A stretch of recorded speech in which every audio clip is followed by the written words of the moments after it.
Oh, man. It's gone. So stupid. How do we do it? Oh, hi, everyone. I'm Jared Albrecht, the yard sale artist. You may know me from such hits as Hamilton versus Burr, A Werewolf Tale, and Cold Lightning. Andrew Hamilton. Cold Lightning doesn't have a theme to it. We can't. Yeah. But anyway, welcome to Doing It Livestream with the Longbox Crusade Network. We're going to have us a fun time today. It's an Ask Us Anything episode, so start getting your questions ready in the chat. Because of that, I'm going to start with our special guest at the top right corner, a.k.a. the Delvin Corner. He's not up there this time. But up in the top right, we have Tim from Omaha Bound. So if you have questions specifically about binding comic books and magazines, that hard binding process, today's the day. I already have some that people have sent in from Twitter. And we look forward to answering your questions. But let's get the hello from everybody that's on the show today, starting with Pat. Say hi. Tell everybody who you are. Hello. How excited you are to be here. Hello, everybody. I'm totally excited for being here. You may know me as the guy that made up the title Shipwrecker, coming soon. Not sure that it's true, but okay. You also may know me as DJ Christatos. International Man of Mystery. International Man of Mystery. Yep. It is I. Hello there, everyone. Pass it to the next guy. Okay. I'm going to pass it to Tim from Omaha Bound. Well, good afternoon. I'm Tim, Omaha Bound. Been doing comic book binding for a long time. Tried to do the math the other day and I gave up. So, long time is the official count. I was going to say less than 30 years old because I'm 30, but no, I'm not 30. I'm like almost 40. Youngest guy here. Yeah, youngest guy. Yeah, no, glad to be on the show and answer questions. So. All right. I see some in the chat already. We'll get to those. Delvin, welcome. Hi. Yeah, Delvin. Delvin literally moved his podcasting desk, 60 seconds before we went on the air? You finished? So I was like, how come people can't see my face? And Jared was like, it's because you don't have proper backlighting. And I said, well, I should move my desk then. Look at him. Look at him. Look at me now. Look at this glorious. Yeah, go solo layout on Delvin. So bad. Your mom would be so proud. Soak in that goodness. She would be. Well, was I supposed to be saying stuff? I'm still moving stuff around now. Just to introduce yourself and say something witty and pass it to Jason. Okay. Hey, I'm Delvin. Say something witty and pass it to Jason. Perfect. Hey, I'm Jason, the guy to whom Delvin passed it to. I'm really glad to be here today. Hope everybody's doing well. Let's have some fun today, and let's. We all got to be inside anyway, pretty much. So we got nothing better to do. Let's have fun. Let's have some fun. Awesome. Pat, did you want to get dangerous today and throw out your stupid idea right off the beginning? Did I? Oh, well, if you're up to it. Okay. I don't know if you were up to it. As long as you handle sending the invite? Yeah, you can do that from your end, right? Yeah, I just need to. I think I do. Yeah. Do your thing. We just need to. Pat had a crazy idea. I had a crazy idea. I usually shoot them down. Mm-hmm. But I think this is going to have some fun. So, what we want to do within the next, what do you want to say, half hour or so? Give people time to get in. Sure. An hour or so. We could reward the people who are already here. Yeah, we could do that. I don't even know what the idea is. I'm just saying. Watch Delvin's torso as he arranges his desk, everyone. I was trying to read the shirt. Stay there, solo layout on that. Looks like you skipped ab day. For about 43 years, Pat. So did I. You can't see it, though. I had a crazy idea. We have one spot available that we can get 6 squares in this fun squareness here. So what we want to do is see if anybody in the chat who is watching us now get in on a raffle to join us live today. Can you guys believe it? You could be in that square just to the You can be in the the left square, of yeah. Jason or the right of Jason, however you want to look at it. You could sit right next to me. What an honor. So if you want to be in the square, you just got to put in the chat, put me in the square. Family show, Delvin. We got our own show going on. Carry on. It's okay. I'm all right. What did they put in the chat? Put me in the square? Yeah, or square me. I don't know. Square me. Yeah, that's easier to type. Yeah. Square deal. Yeah, type square me in the chat if you want to come on live. If your hair is decently combed and you have a shirt on, that's why I'm wearing the hat. and you're not afraid to video chat with us, just say square me, and we'll grab a few of those, put them in the randomizer, unless there's only one, Yeah. and then we'll send you an invite. You can Come join on, us. Crazy. Jeff. We're Come crazy on, like Jeff. that. I haven't combed my hair in months. Well, like it's now long enough to pick. The pick that I use for my beard, I tried it on my head last night, and there's a little bit. I can pick some of it, but it doesn't go anywhere. That's my hair. Looks like Jeff. I'm going to get the frame that I dropped now. We have a great show today. Just watching Delvin get his room squared away. You remember this pic? Oh right? yeah, that's where the Ghostbusters. I'm the guy in the top left. Mhm. Delvin's the Black guy. black guy. Oh, that's how we can tell. We won the costume contest that night in 19. Come on. Why we got everyone? Three ghosts and a buster. I think that's 1998. Yes. All right. Someone needs to keep track of this, so I got a pencil and paper here. Rick Yep, I got wants it. to be square. I'm pretty sure that's actually Jeff. Not Jeff. Not Jeff. We're going. His name is not Jeff now. It's Jeff or Rick. I can't tell which one. I'm Gene, enjoying this episode of Mr. Bean. It's either Jeff Dark or One's it's not coming on Jeff. for. looks like Gene wants in. And Jeff's from Oregon. Don't mess it up.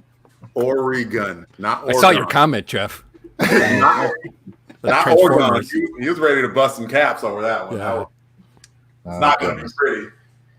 All right. I'm going to add a little bit of structure to what we're doing here today. All right. Why? Again, we are joined by our special guest. We have Tim from Omaha Bound, and he's in our top right square. But I'm going to give myself the big square, and you'll see why in a second. Let's see if I can. Let's see. Can I said it. Is it because you're so fancy? It's because I'm fancy. There we go. Delvin, I think, is leaving. We're not sure what Delvin's doing, but it's entertaining. I want to show the audience some things. So I want to pick one that you guys haven't seen yet. So I've just got a whole bunch of hardbound stuff here. So, like, for example, I have Nth Man, one of my very favorite comics. Ooh, nice. And a nice hardbound, every issue, with a nice design. Every cover that's part of the run on the back, great spine, really well done, hardbound, got it built in. I'll find it. It's right there in the middle. That's what I was going to ask. It's not really good unless it has that fancy little cloth up there. It is. There it is. Bookmark. That's legit. That's Does legit. It's like a real book. Yeah. Does it got that new binding smell? Oh, it does. And this was bound by Tim at Omaha Bound. I have several hardbound books he's done. Here's the first 25 issues of Nightwing. They designed the covers. Ooh, that's nice. Tim designs the covers. Tim does a lot of work. Really cool. Puts a lot of work into these. I'm gonna show a couple more. No, we're not giving these away today. These are mine. I was typing in the. But we do have some giveaways I'll talk about later. It takes 2 volumes because of the number of issues. But I have the special missions, all those bound, and it's 2 volumes. Oh, that's very nice. And the great thing about it is you can pick stuff that's like that you like that might not ever get collected. Like Hex, I doubt will ever get collected. No. This mid '80s run of Hex where he goes into the future. What the Hex? You guys ready to see Super Fancy? All right, this was the artist on this was initially Mark Teixeira, and I met him at a con, and he did a sketch on the inside. Ooh. Look at that. Nice. On the inside of my Hex. So that's just a few. Oh, I got to show this one because I like this part too. So I have the full run of Blue Devil. Oh, hardbound. Shag's gonna be jealous. And Shag is going to be jealous. Now, what I like that Tim did on this one is for volume 1 has 1 trident, and then volume that's 2, cool. 2 tridents. That's my absolute favorite thing to do. I hate numbers. That is very cool. So that was super sweet. So anyways, those are some examples of the really fine work they do at Omaha Bound. And this is an Ask Us Anything episode. So if you have questions about hard binding, please put them in the chat. I have some that you guys already sent me via Twitter. So we'll answer your questions as we move along. Let's give a... Ooh. I was just going to say I wanted to finish. See, now I interrupt you when we're live. Sucker. It's all coming back. What do you got to say, Pat? Go ahead. Well, it's just going to say hi to some people in the chat right away. We got some people in here. We have the real, just guess what? The real Jeff has shown up. Oh, yeah. Oh, okay. And he said numbers can suck it. Yeah. Our dailies here. We got Aaron Moss, Aaron Smith. Cool. Thanks for joining us, Aaron Smith and Aaron Moss. The Aarons are here. We have some guy, really cool guy named Pat is in the chat. GLHD, Dave Collins, Mr. Thank you. Gene Hendricks. We have Not Jeff Machine. is in there as well. And we got a few other people. So come and join us in the chat, everybody. And make sure if you want to get in the 6 square me. Where am I? I got a question for Jared. Put Square Me in the chat. So you showed us all those books, man. That's got to cost like what, about $100, $200 to get something like that? I mean, that's about what you pay for like if you get like one of those big massive omnibuses from Marvel or DC, right? I'm glad you asked, Jason. Omaha Bound. I see Tim smile. They run a special. I'm just gonna sit back. Yeah, that's right. You guys got this. Go ahead. Tell them what the special is, Tim. No. So short version. So I worked at a bindery for a long time and took our customer database from 150 to about 700 in the couple of years. So the first time customer really became kind of my specialty. So I knew what people needed to know or didn't know to ask. So I really kind of fine-tuned that process. So now that I'm kind of on my own, we really kind of specialize in that. So if you've never bound a book before, we know what to ask you about to make sure the book turns out the way you want it to, as opposed to the way we want it to. Both will be good, but we really cater to your preference, and we'll guide you through that. So for $75, we do a flat rate. We do everything included, so all the design, all the prep work to the books, the binding, printing, all the ribbons, head, tail bands, all of that stuff, all included for that one flat rate. So you don't have to worry about how much each element costs or whether you're going to like it or not. And I got sidetracked by the comment. Don't go away, Starman. So for $75, you just send us your book and we take care of it. We ask you questions to guide you through the process, and then you get a fantastic book. And then as you go, so like Jared has sent, multiple batches, we'll continue to match those. So logos will line up, images on the bottom, stuff like that will line up. Or if you don't care about that, that's fine too. I love like real abstract design. So if you're like, hey, go for it, I don't care at all what it looks like, I want something cool, I'll go outside the box. So I brought some examples. I found some. I wasn't the only one that brought examples. I know. Put you on the big screen. So this is. Nice. Got Pat excited. So it's definitely not like a publisher style. Sorry, I'm trying to. I'll go like that. So this is the last volume of Dark Horse, the miniseries they put out, bound into one book. So we can definitely cater it to your style, your preference. If you love Marvel Omnibus and you want them to match and look like that, we can do that. If you want them to really stand out as unique books, we can do that. somewhere in the middle. So for $75, you ship us your books, we take care of everything, and send them back to you. And we guide you through the process to make sure we handle it the way you'd like. So yeah, the answer to that GLHG question on the screen is yes, by the way. What's that? Are those hardcover? Yeah. So these are all hardcover. We get a lot of questions. So obviously $75 is not, for what we're doing, it's not expensive, but it's not a candy bar. It's not a meal or a lunch. So we know it's not the cheapest thing. But we get a lot of questions about softcover books, thinking maybe I could do a softcover to lower the price, and it's the exact opposite. Everything is set up in a production to do hardcover. So if we go to softcover, it's a totally new system, and softcovers require waste. So whenever you print or whenever you create a softcover book, the first 3 books are thrown away. Like the covers don't line up. Like you have to do a lot of adjustment. So when you're doing comics, you don't have 3 to throw away. You only have 1. So hardcover is the way to go. So this is there you the go. Usagi book. That's awesome. That's really great. And Cool. so I highlighted a panel in the back, and it's kind of I steal designs. Like I'm not a designer on my own, but the inside of Usagi for years had this simple design on the inside as like a "what did you miss before" page, and so it always stuck with me in the different facial expressions. So.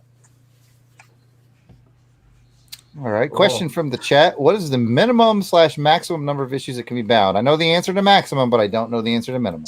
Yeah. So minimum is single piece of paper. So I mean, there is no minimum. When I worked at the bindery, I would, like, every time a miniseries came out, and I got the 4 issues, I would just have it bound instead of throwing it in a box. So I've got a whole street, like a ton of them, and I actually put up a bunch of them for sale for like $20 each, just kind of a fire sale. We've been doing all kinds of promos the past couple of weeks, selling samples, selling books to raise money for the local shops. So we've raised about $750 for Omaha comic shops in the past 4 weeks. Nice. So we've got probably 20 different books, and they're all about 4 or 5 issues each that we have for sale. And so minimum, not really relevant. You can do whatever you'd like. Single, if you've got like 1 issue that you just love. I've done that for a few people. Maximum, 25 issues is the kind of general number. So 25 is kind of the most you want to do in 1 book, but if it's like 25 annuals, the number goes down. So it's probably 15 annuals that you can comfortably get in a book. If you've got super glossy paper, it changes a little bit. So every book is a little different, and that's kind of what we specialize in. We can tell you exactly how to prep your books. So I've had people send in like 3 different series, and they were all 50 issues each, and one of them we got in 1 book because we removed a ton of ads and a ton of backup stuff, and the stories were only 16 pages. So we did a ton of extra prep work to those books and got them into 1. And then there was 1 that we did in 3 books because they were oversized issues. So it varies a little bit from series to series, but 25 issues is kind of the running number to use if you're trying to ballpark how much you'll need. So there you go. Very cool. Well, Green Lantern HD wants Delvin to sit down.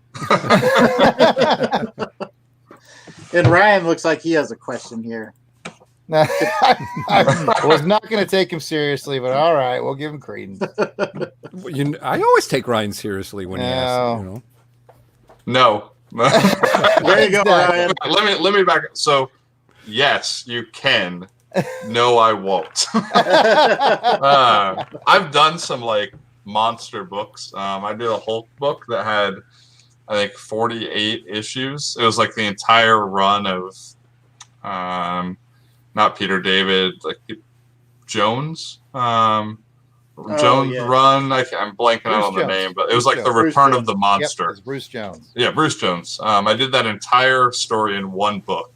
It was the worst book I've ever seen in my life. It fell up. Like the binding was as good as possible, but the book was just ugly. So you don't want to push too far. Hey, Tim. Sorry. Yes, what's your favorite run to bind, knowing that you've undoubtedly had many repeats over the years? My favorites that people send me is Marvel Handbook. Oh. And my favorite personal is Daredevil. Like I do a lot of Daredevil runs, as Tim knows. Tim's a big Daredevil fan as well. But yeah, Marvel Handbook is awesome just because it was like the book I grew up like loving more than even the stories. I loved the behind the scenes and stuff like that. So Handbook is always fun. Excellent. I got a question that we snagged from our Twitter for you. Kirk, who I assume will jump in this chat at some point as the Hyper Potato, asked, is Atari Force the most underrated book you've ever found? Yeah, probably. We get a lot of stuff that's, has just been forgotten for whatever reason. I've sent you a fair amount of that, I think. Yeah, there's a lot of stuff. Atari Force is one that it should be up there with ROM. ROM and Micronauts. Like Atari Force should be right there in the conversation, but for some reason it's not. And I don't know if that's publisher. That Marvel fans still stick with that. Those two runs. But Atari Force is, Jose Luis Garcia Lopez, blessed be his name. How do you get better than that? So Atari Force is awesome, and we're doing. We've got kind of a specialized binder that we work with on some projects. I'll grab one. So we did big board. We did mind management. And this is one that we worked directly with Matt Kint on. So he provided the actual comics, and then we curated it with him and worked with him on the design. And created this 2-volume set. He did sketches on the inside of each one, and we kind of filled it with extras. So, we did like an old-fashioned library card pocket. Yeah. We created there were some stories that were published in Dark Horse Presents, and so we published a one-shot of those stories to be able to sew them into this book. So that's always fun to work directly. He's still moving. Keep going. This is to work with him. So, but yeah, Atari Force. So the bindery that we used for mind management, they're very kind of old school binder. They've got 2 cats. They call mousers, but we've taken a set of Atari Force to them with the original mini comics that were published in conjunction with Atari, and we asked them to build a book that had a recessed section to put those mini comics in because we can't bind them together. And the guy who the binder, I guess, is a crazy old Atari fan. He is like, so wait, and he like points up to the shelf and he's got this collection of Ataris. He's just going crazy, and so the Atari Force collection will look like an Atari. Nice. It'll sit on your shelf and look like an Atari system. So that is clever. So we're doing that, and hopefully we can process that so that we've got 3 people who have sent in books like that. Hopefully we can create a system so that as we get future ones, we can just send them to him and continue making those. So Atari Force is probably the one, main book or big name book that's underrated. So. Have you done any like Transformers or Robotech ones? I did a Robotech slipcase. Ooh. So somebody had some old, and I don't know anything about Robotech. I know. I just don't. I'm with you. I'm just I'm with kidding. you, Tim. I don't know. So they sent in some books that had I don't know anything about them. I couldn't even tell you the names of the books, but we wanted a slipcase design for them. So we did that. Transformers. We've done the Marvel runs and some other books. I've never had a Transformer book that I got to design though. So every time I've bound Transformers, it's been like heavily directed. So if you send in your books and you're like, this is what I want it to look like, cool, I'll do that. But and I'm not going to put much thought into it, and I'm probably not going to remember doing it. I'll make sure you don't make a mistake. I'll make sure the binding is good. I'll make sure the art looks good. But I'm not going to remember it 10 years from now the way I do if I design it. So sometimes I'll be like, oh, I've never bound this before. And then, yeah, I have. I didn't design it. So I didn't put any heart into it. So I've never done a Transformers series where I had to like really get into character to design it. So as silly as that seems, like I don't necessarily read every comic I get to bind, but I make sure I know enough about it not to screw it up.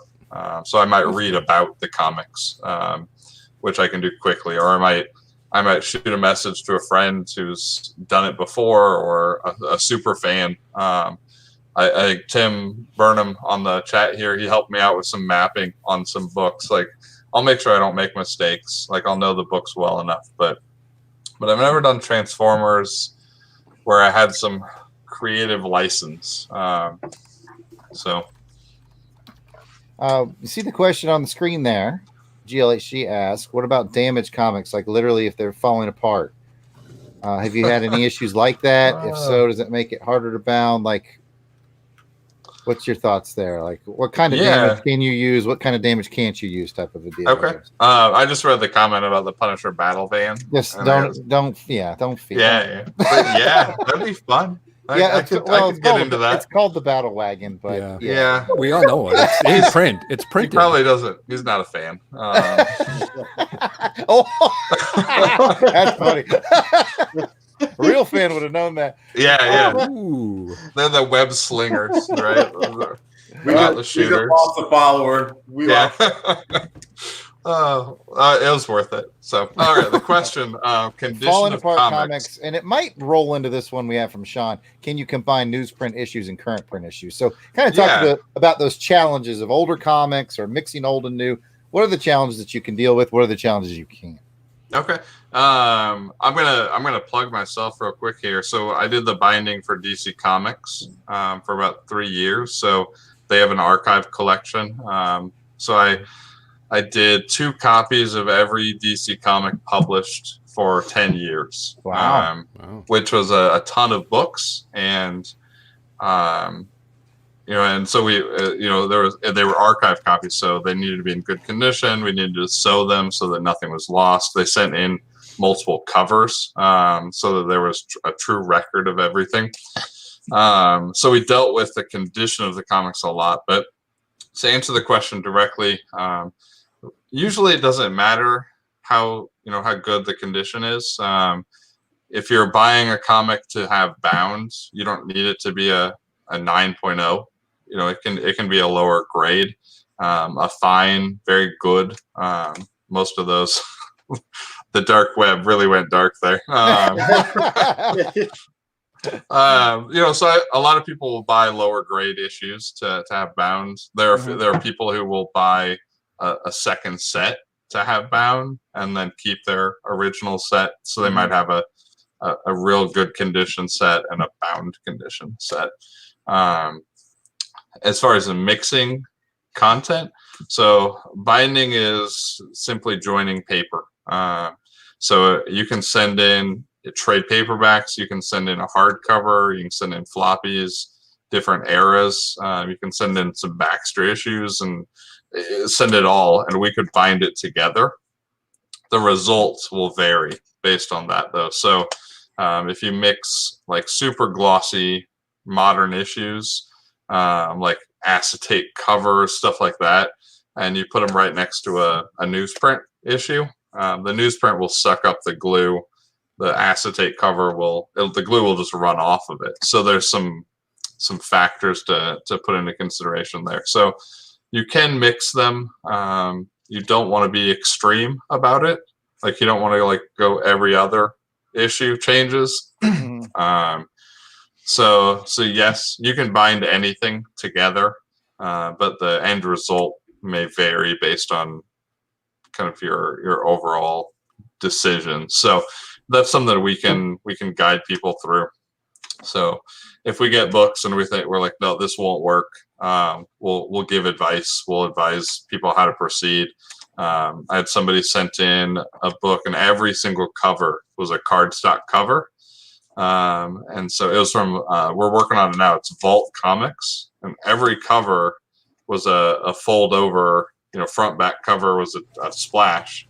And so we wanted to preserve that, just like the Marvel handbooks. We want to preserve that, but they were all cardstock. So it would not be a very enjoyable reading experience to have those stiff covers as you're trying to turn the page, and that cover will just want to keep sticking up. Right. So we actually scanned those and reprinted them on different paper. So we can do things like that to make the bound book better, but still preserve the original content. So, yeah, condition. So one last thing I'll go back to is every once in a while it matters. Marvel Handbook is one. DC Who's Who. Those are books where the condition will matter because the content or like mind management, like that they use every centimeter of the page. We usually don't trim those. Like we don't want to cut off words. Handbook for whatever reason was roughly put together, and they were used and abused when they were bought. So people didn't bag and board them the way they did their comics. They had them on a shelf as reference. They were beat up a little bit more. They were used a little harder. So when we bind handbooks, we try to get a better condition than if you were binding Spider-Man of the same era. So everyone. 90% of the chat is about people wishing Delvin would sit down. The other 10% is GLHD and Dave going back and forth about wagon. We got conversation right where it needs to be. Yep. Now, I want to take a quick break before I ask you this next question that I know you're looking forward to. Pat, we've been at this for 30 minutes. Did you want to run a randomizer on who's going to get the 6th square? Well, I got 2. Do we want to give it a couple more minutes to? I see 3. I saw Aaron wanted it, Gene wanted it, and Rick wanted it. Did Gene run in? I thought he said. And I'll throw this out there about 4:45. I'll have to bounce out. So second place could take my spot. So unless it's that band guy. You know what? Now, not to box you into a corner here. It's okay if the answer is no. We had talked about doing some kind of giveaways on the show today. Do you have a giveaway? The one we talked about is prepared. You're good to go for that? Yep. Okay. All right. We have a few giveaways today, folks, that we'll do at the end like we always do. And it sounds like Tim may not be able to make it all the way to the end. So we'll do a sneak peek reveal. And Tim, you can tell them what you're gonna give away to folks in the chat today. So what are you offering? I've got 2 things. 2 things. Two things. So as well as binding, binding for us is kind of the basic operation. It's the bread and butter. It's how we generate. It's how we stay part of this community, and it's how we generate funds to do things, to do other things. And so everything we make on binding, we put into other projects. So David Banks is the other half of Omaha Bound. So we try to do things in the comic community that help. So whether that's getting money to comic shops right now, which is the only thing that matters, funding independent projects, that's what we do. We're big fans of the industry. So we published the Wretch Omnibus. So Phil Hester, when he started his career, yeah, we got two. I'll put you on the big board so people can see it. There. Nice. So we worked with Phil Hester and we collected every Wretch story, and this is an old 90s caliber, amazing published series. We put together every story from the Wretch Omnibus, and then had Phil write and draw a new 12-page story and collected it into one omnibus. So one of the goals of Omaha Bound is to get material that's not in print or not readily available or forgotten back into the market. And so if you've ever seen Phil at a show, you've seen the Wretch on his banners, but you haven't seen Wretch comics at his table. It's because he doesn't have any. So we wanted to change that. So we published the Wretch. So it's an amazing piece of work. And if you're reading Family Tree by him and Jeff Lemire right now, you'll see heavy influence from the Wretch. Partly because he has freedom with that book, and partly because he was working on the Wretch while he was working on Family Tree, and I think the influences blended a little. So we'll be giving away one Wretch Omnibus today. Okay. And I'll let you guys decide how we give these away. We got a plan. Absolutely. Okay. And then to somebody who has never bound a book, I'll put a criteria on there. We'll do one free binding. Woo! So one person send in one book. Like me. So we'll do one book for that person who's maybe learning about it today or has always been wanting to do it and has never done it or pulled the trigger on it. So we'll do one free bound book to a new customer. So okay, if you want to get in on that, go ahead. There's a question asked by Aaron. I don't know if it was missed, but just wanted to make sure what different kind of cover materials does Omaha Bound offer? Oh, yeah. Yeah, I can do. He says, speaking of, he's also here in Nebraska as well. Who is it? Aaron Smith. Nope, I don't know. Maybe. But okay, Aaron Smith, we can do just about anything. So most of the books we do are like the ones you've seen so far today. They're printed, graphic cover kind of design. So printed image, laminated, applied directly to the boards. And then we can do, like imitation leather or buckram, linen, kind of any of those materials. There's a bunch out there with foil stamping. So Mind Management is a book that's bound in leather with foil stamping. So buckram is the kind of the tried and true cheapest material out there that binders use. So buckram can be done inexpensively with kind of basic foil stamping. What is it that I have? Just a printed cover. Yeah, so show me that one. I'm so jealous. Somebody asked about this, so I'll show. And I don't know if they were talking about this series or the previous one, but I like this one better. So this is. Ooh. I've got a glare there. Okay, there we go. Put you on the big board. So this is Starman. So a printed cover. So there's the answer to your previous question, Dave. Yes. Did you get Starman bound? So this is the first 20 so issues or so. So the book is bound, all the papers, adhered together. And then the cover is printed, laminated, and then hard, it's called chipboard, is glued to the back of the printed cover. Okay. And then it's wrapped around, and then the whole thing is glued onto the book. So printed cover, graphic cover, it's all, it means an image. And what's nice about those is you can do anything you can imagine. You can, whatever you want it to look like, you can probably make it look like that. With buckram or leather, foil stamping, other than putting a cover on it and putting some basic lettering on there, that's kind of the extent of a basic book. If you want to design logos or specialized fonts, it gets really pricey. It's not a process that's designed for one book. That kind of foil stamping is designed for, bulk projects. So it gets a little pricey.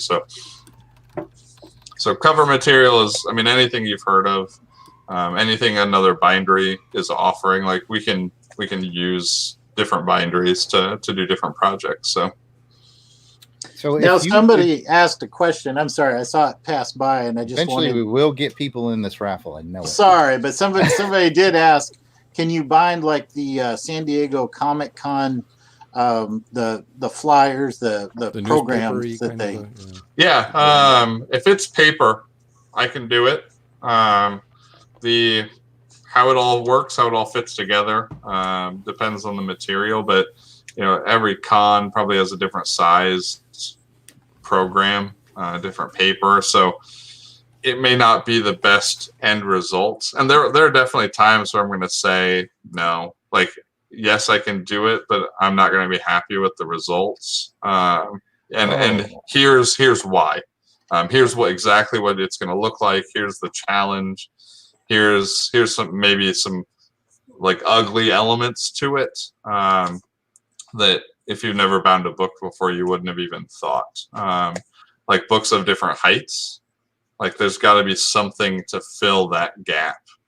And that something is perforated paper and it looks terrible. You can do it. So like libraries will do it. They don't care what it looks like. They need to archive that material. But from a collector standpoint, there might be a better option. So. All right. Appreciate that. Kind of a follow up to this, because Jason and I do our show Action Film Face Off, and we were talking you up as we were recording the episode this last week. We were saying, hey, we don't have a ton. We have some comic book people that listen to Action Film Face Off, and some people are just action film buffs. But what if they had Starlog magazines or Fangoria magazines? Because we were saying, hey, get those bound. I guess we should have checked with you to make sure. Yeah, maybe that's a good idea. Yeah, sure. They said you could do it. Sure. We've done. Right now at the bindery, I have Epic Illustrated, which is a magazine-sized book. I've done Sports Illustrated collections. Magazines are a go.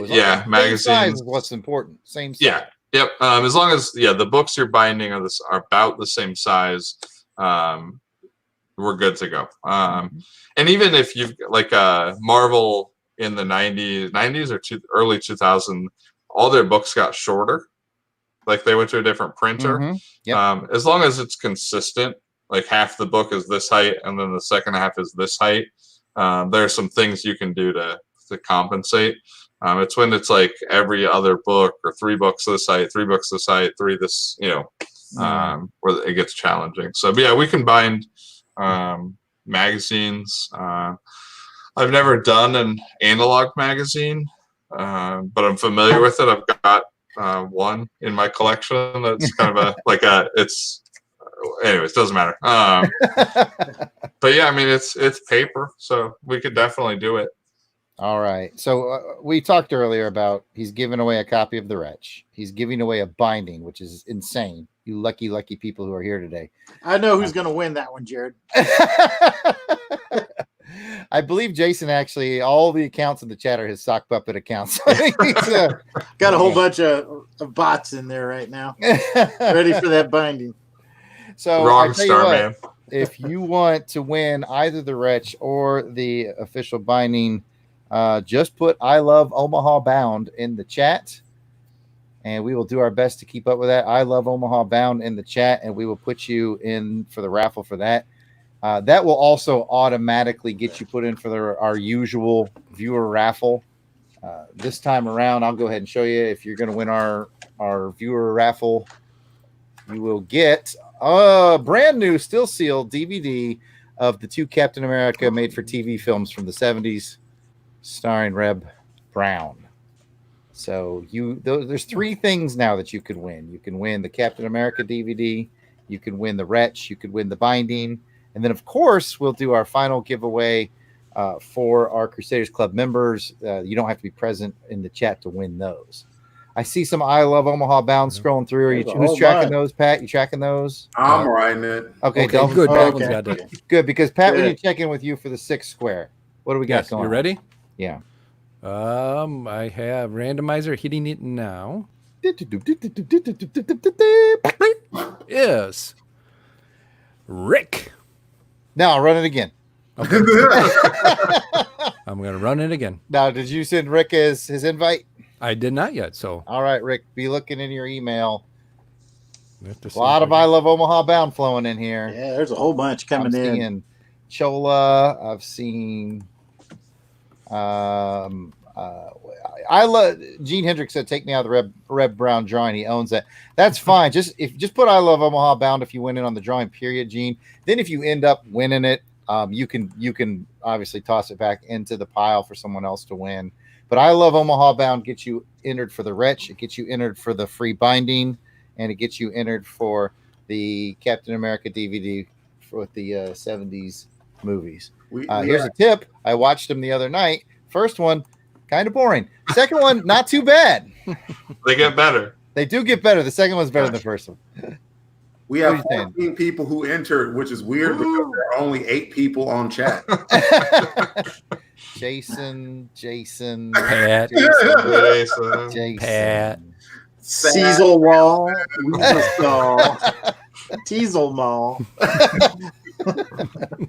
I love it. Pap, I love it. Pat. You guys are asking some great questions, by the way, and I have a one that you wanted me to not forget to ask you, Tim. Oh yes, I don't remember what it is, but it was. That's why you asked him to remember. Yep. It was from Noah the Hyper Potato, aka Kirk, Big 5 Army, big fan of the show, and friend of the program. He said, "Have you ever bound a book that you were unfamiliar with, but then you became a fan of it after you bound it?" You said you wanted to address that. Yeah. So when I first started binding for myself and then started putting it out there for other people, one of the first people to ever reach out to me sent me a list, and he's like, "Oh, these are the like 10 books that I'm thinking about doing." And I scrolled through the list, and I had just gotten kind of back into comics myself, so a ton of stuff I was unfamiliar with. But this list, I scrolled through it, a lot of typical stuff, Batman, Spider-Man, stuff everybody's heard of. And then there's this one book, and it's like, what the heck is this? And so I don't have anything else to do. I don't have any customers. It's just like I've got some free time. And so I looked it up and was like, cool, this is interesting, and I went to a local shop and they had a copy of the first issue. So I grabbed it and I read it and fell in love. And it was just like, okay, this is still in my collection 15 years later. Had it signed, but the first time I met the creator, and it was just always there. It's what I knew this creator for. And then I learned about the other stuff. And that's the Wretch.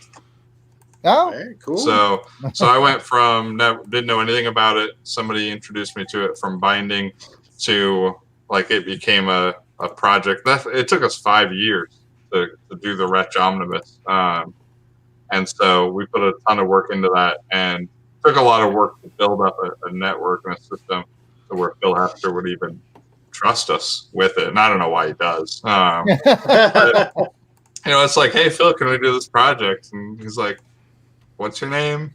Tim? Okay. So the Wretch is probably the story of something I was unfamiliar with that I became a fan of. We wouldn't have put this much work into something if we didn't truly, love the story and love the work. So the Wretch is the one. But yes, all the time. I get stuff all the time. I brought up Vault Comics. I keep getting distracted by the comments. I know. I just opened too. It's hard not to. That's why we love it. We love it when we do this. It's always fun. Yeah, so I don't know what I was talking about. That's good. The Wretch. Oh, yeah, I brought up Vault Comics. I was unfamiliar with an entire publisher before I got these books. So now they're at least on the radar. So I love learning more about the industry, learning about books, and being able to read. Awesome. Anytime I want to read the books, it's like I've got them for a while we're doing all the prep and design, and so I'm able to read the books and flip through them and learn quite a bit. So. Oh, yeah. Well, Kirk has joined us. Kirk, we have asked both of your questions, by the way. He answered your question about becoming a fan of a book because he bound it and he was unfamiliar with it before that, and he just answered that with the Wretch. And also, he's a fan of the Atari Force. Somebody asked, what's the weirdest thing that you've ever bound? Faust. Hey. Hey, there's a new person. We get random requests, but Faust is a book I was unfamiliar with, and I appreciate. Yeah, nobody knows. It's not appropriate for children, and probably not appropriate for most of us either. And I've been told that it still has a significant story, and it's a wonderful book, but it's definitely got some gratuitous. Yes, you're not old enough to read it. And so I appreciated that somebody was like, hey, can you bind this? Will you bind it? And gave me a heads up on what it was, as opposed to just sending it. I'm not super sensitive. I can handle it. But at the time I was at the bindery, and some of the employees that would handle this book maybe were not as okay with that. And so having the heads up was nice, but there's nothing wrong with the book. It was just kind of a memorable story. And then, did you need therapy afterwards? No, I didn't have to read it. It was more of a every time you bind a book, you're like dropping the book on the keyboard. You're like flipping through. It's not worth main switch. You're doing that. You're checking the book. You're looking at it to make sure it's not upside down. And if I've got staff that don't want to see that material at work. So having the heads up, I was able to hey, when this finishes at this stage, please return it to me. So that I was able to do some of those steps to not even have to kind of worry about it. So. All right. I'll take a moment to welcome Rick Heineken from Unpacking the Power of the Power Pack, a.k.a. Not Jeff, who won the Square. Hey. Welcome to the show. Thank you guys very much. Glad to be here. And got to say, everything I've seen so far from Omaha Bound, I love it. I want to get some stuff done. I just kept pushing it off. This is a great advertisement. I'm glad that Longbox Crusade is doing it.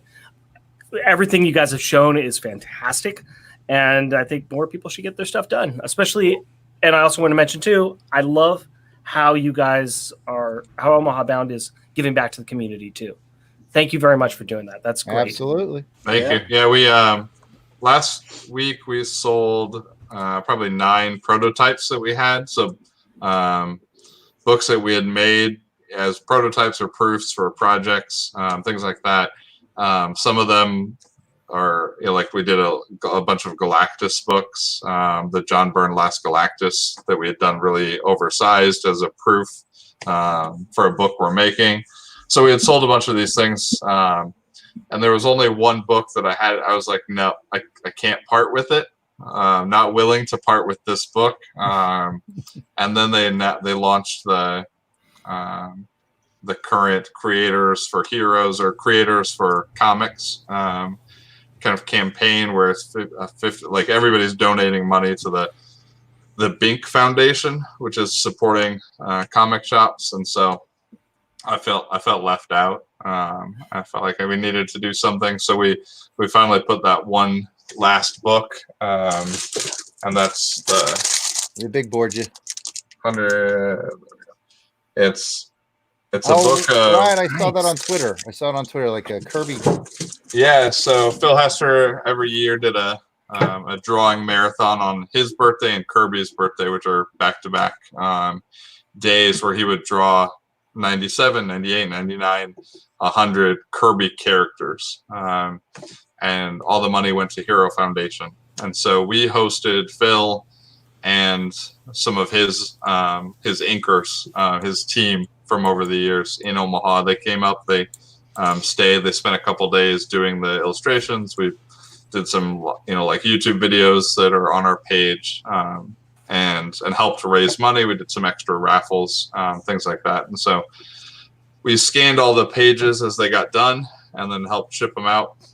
And so we put together a book, essentially a book for Phil and the inkers. And then we had 1 copy. So we made 5 copies of this book that have all 100 illustrations. And so decided yesterday to put that up. So 6 p.m. tonight, the auction ends on that.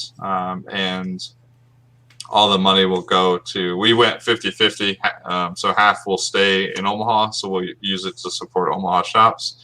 And the other half will go to, and somebody emailed me this and asked, and so I'm going to, whoever wins it, I'm going to let them choose. We'll either give the other half to the foundation or directly to a shop of their choice. So if they've got a local shop they want to support, we'll send it directly to them. So that's awesome. So that's kind of the last thing in the box, that we can use. So we'll continue trying to think of things through this unfortunate series. So very cool. Excellent. Yeah, my local comic shop here in town actually closes doors permanently this week. Luckily, air quotes, it's a satellite of a bigger store just down the road in a bigger town called Dothan. So they're getting absorbed. It's not like they died, but my local access died, and a lot of people's access in this town died. But at least the store proper carries on. But yeah, there's some of the smaller ones are just they can't hang in there. I got a question for the LBC crew.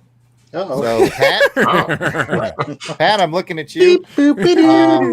Question was asked. I think I got this one off.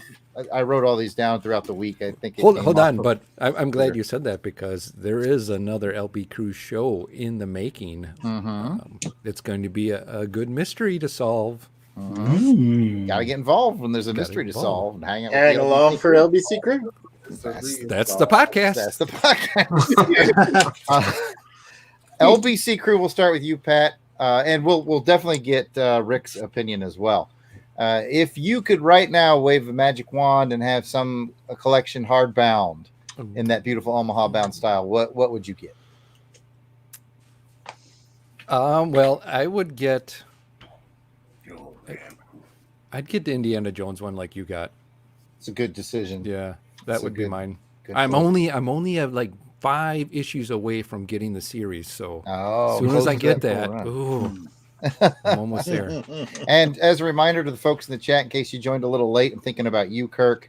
If you put "I love Omaha Bound" in the chat, you'll be entered in the raffle. You'll either win a copy of the Wretch trade paperback from Omaha Bound, a free binding from Omaha Bound. That's amazing. Or after I should probably do this one first. The Captain That's America the winner. That's DVD. It's new and sealed. All right, Jared. So, Jared. Yeah. DVD's nuts. Yeah, thank you. Thank you. And with that perfect transition, we will go to Rick. If you could have anything bound, I think you were talking about trying to be cool like me. Yeah, I like the Nth Man. I do like the Nth Man. I was thinking hard about this. My second choice might be the Power Pack miniseries that came out in the 2000s. It's a run of about 12 or 16 different series. So getting all those put together, that'd be a nice run. Maybe a couple of runs or 2 or 3 runs of the New Mutants too, to get all 100 New Mutants. That could be nice. Nice. Don't make the mistake I did. I'm very happy with this. Yeah. But after I had it done, I found out about the Marvel Comics Presents. No, I would get Marvel Comics Presents and Excalibur. Got to get them all, man. Neither one of those are in here. Then you failed. You failed, sir. Well, I own a hardbound Nth Man, and you don't, so there's that. When I get my hardbound done, it's going to be right. And then all he's right. going to be the winner then. I look forward to that day, but until then, I'm sitting on this throne. Do you want me to hit the remove from the stream? Yeah, There's only he's Jeff right. is in. And I only knew the full run. I did not know about Presents or Excalibur. I don't know. My OCD probably wouldn't let me put Excalibur in here for some reason. But it's part of the series. No, I understand. It's just I have weird comic book OCDs. I don't put anything in. Like I don't personally like. I don't do crossover unless it's like part 1, part 3, part 5, and you've got to fill in the gaps. But like a lot of people spend a lot of time putting together these maps of every appearance and everything they've ever done, and I'm pretty straightforward. Like the 19 issues tell a story. That's the story I want to read. If I want to check out that other issue, and I got no preference, like you do you. But me personally, like I just put together the core series. I'm doing Age of Apocalypse right now, and I'm binding up 4 issues. Might just change at my a time. answer. Yeah. A lot of people will like, okay, what order do you read them in? Like, well, I read these 4, and then I read these 4 because they tell a story. And that's a good question. Then, what would you do with the Dawn of X, the Powers of 10, and House of 10? Would you do those as in the printing order, or would you do them before? So I know. I mean, I have those. I've read them, and I know Hickman is like, oh, you've got to read them in these order. And I think if I was binding them, I'd probably put them in his suggested order. Okay. But having read them, like, I don't think you've got to read them in order. I think you can easily read Hawks and then read Pox and be fine and have a perfectly good story. They were written by him separately. Yeah, and then put together. So people have their own preference. But for whatever reason, and I'm generalizing, DC fans like to mix things together, and Marvel fans are typically okay with a more straightforward, like, this is the story. I'm not generalizing everybody, but I get a lot more DC books that are like, hey, take these 10 trade paperbacks and like shuffle them together in this order. And then I get Marvel books that are just like, cool, whatever. I don't care. But my own books, I go pretty straightforward. Unless it's like, if it's part 1 through part 12, I'll probably put them in order. And I won't put the titles together. But like Age of Apocalypse, it wasn't part 1 through 50. It was, here are 4 issues, here are 4 issues. Stuff is happening simultaneous to other issues, but you don't have to read those. So yeah, I think with Nth Man, there's so few issues to begin with that throwing in the Marvel Comics Presents and the Excalibur, it makes it the one whole story. So yeah, if I had to do all over again, I definitely would have done the Presents. The Excalibur, I'd have to read it first. I've never read it. Really? So, yeah. This is all I've read. I haven't. I did read the Presents, just in case we do decide to podcast on it. We need to get back to that. I wasn't going to mention it, but you did. So yeah, we need to get back to that one. But interesting you said about DC, Tim, because we the only other hardbound things that we have that I don't have here, because I don't think you guys did them, because we bought them direct off of eBay. Somebody had hardbound Supergirl, the Peter David run. And they did what you're talking about, DC. Like every Peter David Supergirl, wherever she showed up, it's like the complete run of all of her appearances during that Peter David run. So it's like a hodgepodge of 3 or 4 volume set. Like I said, we bought them directly off eBay. I don't think you guys did them. Yeah, like I said, I do those all the time and have no problem with it. If you've read the books before, then maybe that's what you're looking for, is that chronological encapsulation. Somebody asked a question about how do you pronounce it? Quasar. It is. There was a time that I was like, every Daredevil appearance ever. I mean, I'm all in. And what I found is I just really enjoyed hunting down the appearances, and then binding them all together. But I didn't enjoy reading them. Like, I didn't enjoy reading them in that fashion. So personally, no, I'm not going to hunt down Quasar, 5-issue miniseries. But it was a lot of fun finding that miniseries. So I think we left off with Jason. What would you have hard about? Oh man, I started thinking long and hard about that Age of Apocalypse. I need to jump on that wagon. Actually, where I was going originally was the when CrossGen kind of had that short-lived but spectacular run of different comics. My favorite was Sojourn, so I think I would probably start with the Bound Sojourn. Yeah, Sojourn showed up on a Crusadeness episode, I think in season 1. Yes, it did. Of Crusadeness, year 1. We all liked it too. I remember we all liked it. Oh, it's a great book. Yes. That dog's name was Krieg. Yeah, you don't have to lie, Krieg. You ain't got to lie, Krieg. You don't have to bark, Krieg. You don't have to bark. Dogs make everything better, man. True. Delvin, the Dark Web Williams. I forgot the question. I've been too busy. I'm kidding. I didn't. He doesn't win. I see my son's in here with a comment for you, Delvin. Yeah, he's had a few. Okay, all right. Responded to them. I've had my own separate adventure. He's got his own stuff show going. I've been watching his alternate show over here. It was like an episode of Mr. Bean there earlier on. It was pretty entertaining.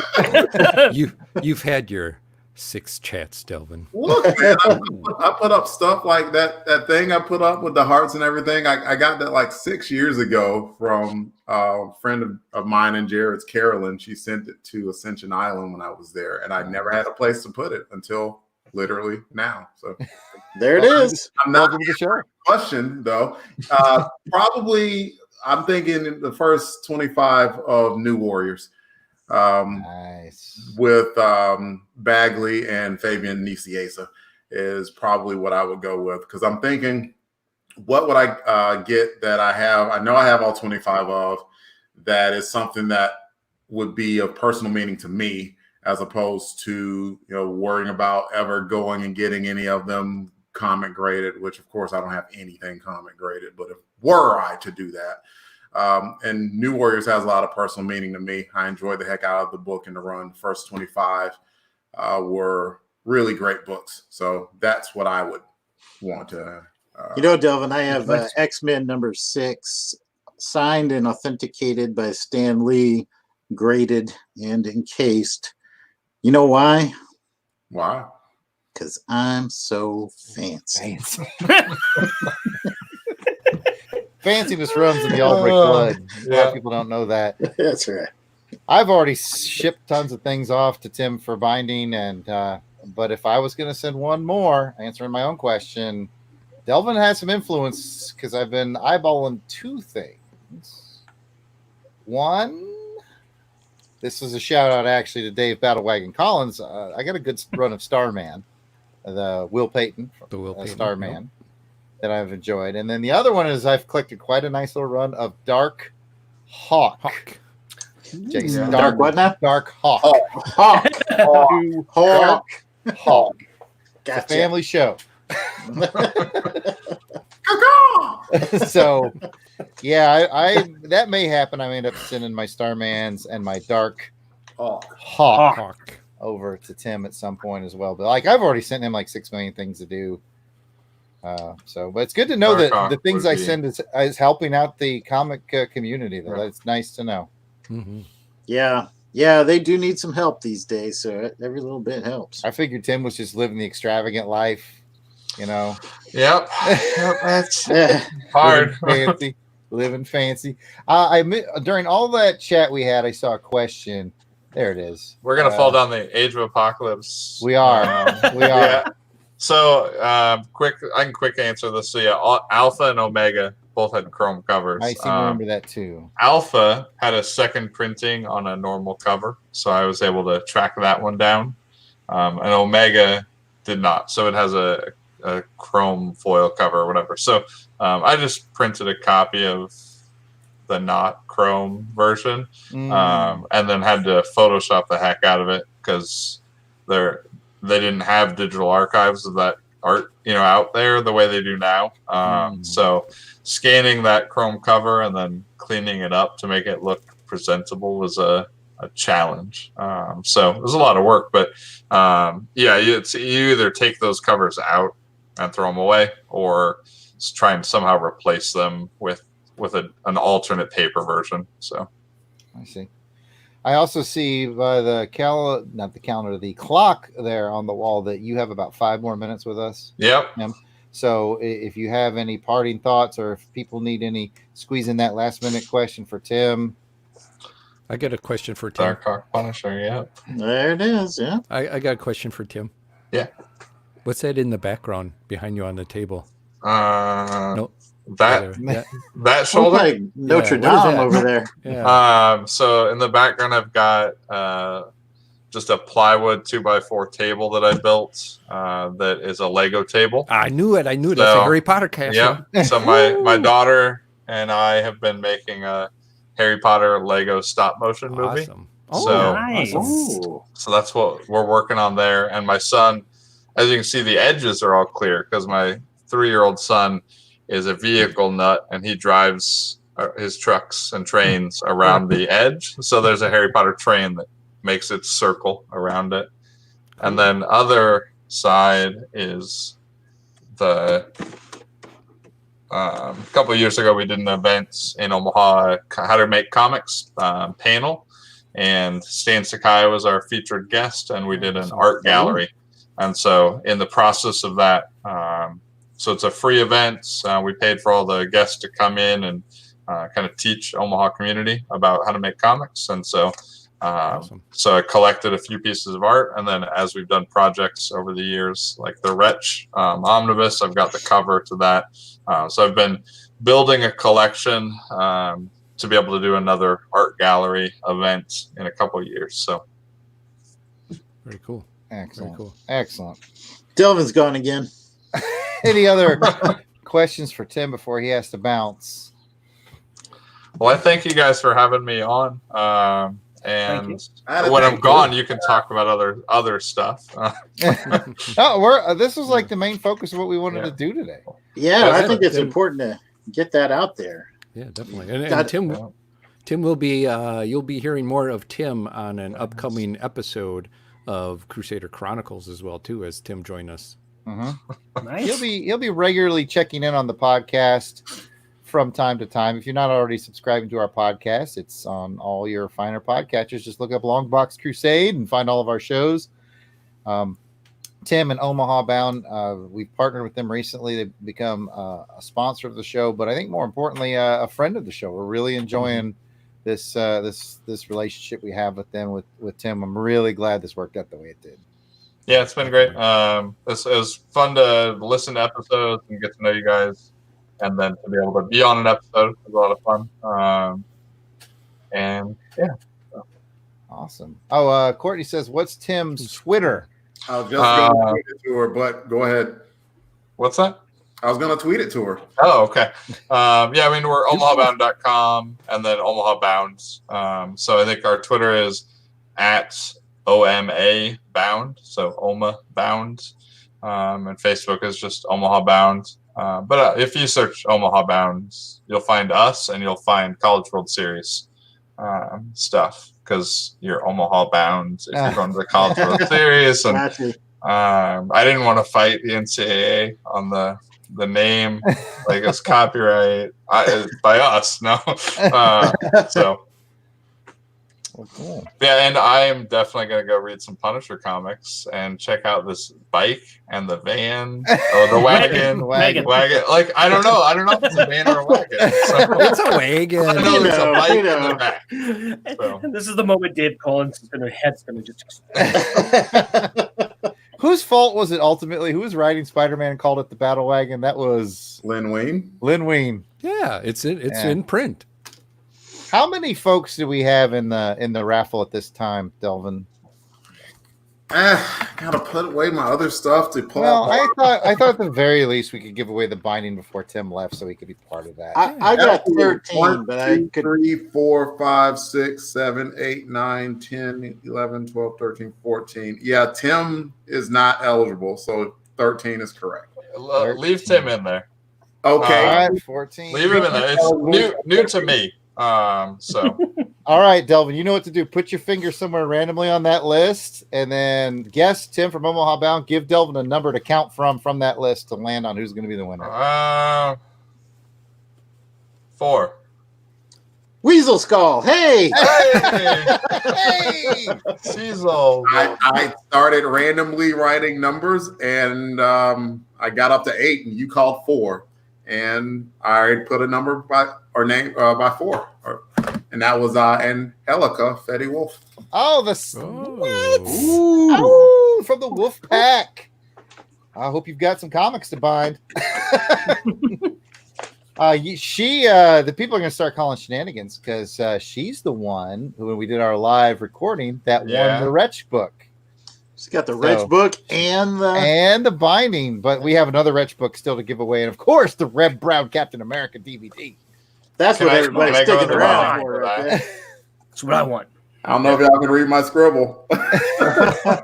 Why are the numbers out of order? Because I put them randomly. There's no Weasel Skull on there. What the heck? Shenanigans. There is none. There is no Weasel Skull Well, there. congratulations to Chola. I hope you find a nice set of comics laying around your house to get bound, or if not, I'm certain that you could get with any of us to give you recommendations of comics that you could buy a full run of cheap and then get hardbound.